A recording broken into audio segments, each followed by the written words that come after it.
കെ.എസ്.ആർ.ടി.സിക്ക് അത്യാധുനിക സൗകര്യമുള്ള പുതിയ ബസ് പ്രഖ്യാപിച്ച ഗതാഗത മന്ത്രി KB. Ganesh Kumar air hostess പോലെ ബസ് ഹോസ്റ്റസുമാരുടെ സേവനം ബസ്സിൽ ഉണ്ടാകും. ഭക്ഷണവും ടോയ്ലറ്റ് സൗകര്യവും ബസ്സിൽ ഏർപ്പെടുത്തും. തിരുവനന്തപുരം കൊച്ചി റൂട്ടിലായിരിക്കും ബസ് സർവീസ് നടത്തുക. റോഡ് നിർമ്മാണം പൂർത്തിയാകുന്നതോടെ സർവീസ് തൃശൂർ വരെ നീട്ടുമെന്നും മന്ത്രി പറഞ്ഞു. അനിൽ ജോർജ് ആണ് വിവരങ്ങളുമായി ചേരുന്നത്.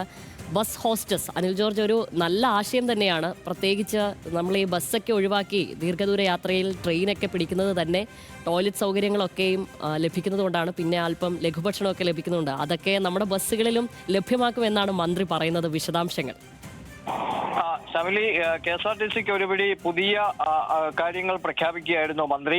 തെരഞ്ഞെടുപ്പ് പ്രഖ്യാപിക്കുന്നതിന് മുമ്പ് ചില പദ്ധതികൾ ഉദ്ഘാടനം ചെയ്യുന്നു എന്നാണ് ഗതാഗത വകുപ്പ് മന്ത്രി പറഞ്ഞത്.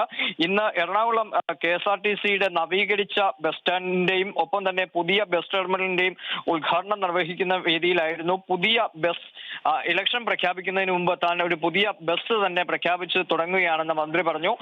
ഈ പുതിയ ബസ്സിൽ എല്ലാവിധ സൗകര്യങ്ങളും ഉള്ള ബസ്സാണ്. ആദ്യഘട്ടത്തിൽ തിരുവനന്തപുരത്ത് നിന്ന് എറണാകുളത്തേക്കും അതേസമയം തന്നെ എറണാകുളത്ത് നിന്ന് തിരുവനന്തപുരത്തേക്കും 2 ബസ്സുകളാണ് പ്രഖ്യാപിക്കുന്നത്.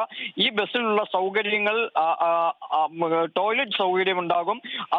അതോടൊപ്പം തന്നെ ഈ ബസ്സിൽ ഒരു മെനു ഉണ്ടാവും. ആ മെനു നേരത്തെ തന്നെ യാത്രക്കാർക്ക് ടിക്കറ്റ് റിസർവ് ചെയ്യുന്നതനുസരിച്ച് അത് അയച്ചു ലഭിക്കുന്നതുമാണ്. അതിനനുസരിച്ച് മെനുവിൽ ഉള്ള ഭക്ഷണങ്ങൾ ഓർഡർ ചെയ്യാവുന്നതാണ്. അത് കൃത്യമായി ബസ്സിൽ തന്നെ ലഭ്യമാക്കും. ഇതിനായി ബസ്സിൽ ഡ്രൈവർക്ക് പുറമെ കണ്ടക്ടർക്ക് പകരം ബസ് ഹോസ്റ്റസ് ആവും ഉണ്ടാവുക. ഭക്ഷണ വിതരണം നടത്തുന്നതും യാത്രക്കാരുടെ എല്ലാ സൗകര്യങ്ങളും ക്രമപ്പെടുത്തുന്നതുമെല്ലാം ഈ എയർ ഹോസ്റ്റസ് പോലെയുള്ള ബസ് ഹോസ്റ്റസ് ആയിരിക്കും.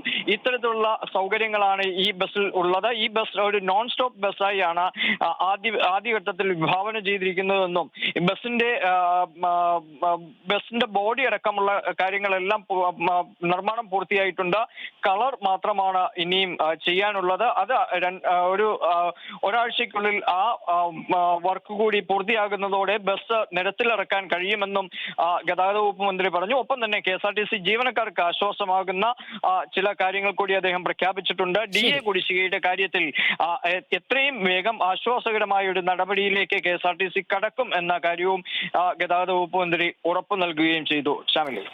ശരി, അനിൽ ജോർജ്.